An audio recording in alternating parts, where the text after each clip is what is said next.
Ecobee has a doorbell camera that will connect to this, and as soon as someone rings the doorbell, you will hear the doorbell on the thermostat, and a live feed. This entire screen will be your doorbell screen, so you can see who's right there.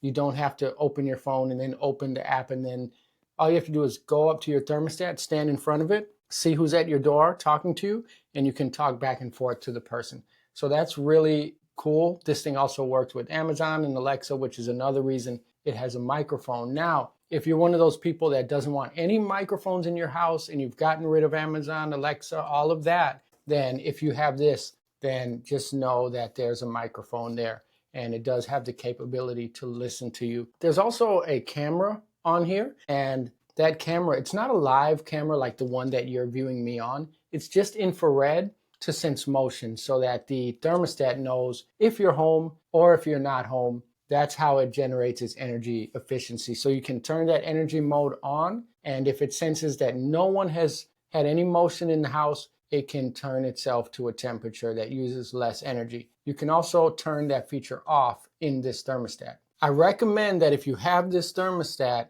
you do not set the Eco Plus, because what that'll do is that will give the local power company the ability to manage your temperature. I'm not a fan of it. Maybe you are. It might save you a little money on your electric bill. If you want that, do it, but at least you know what it entails. So that is the Ecobee Pro thermostat, really nice thermostat.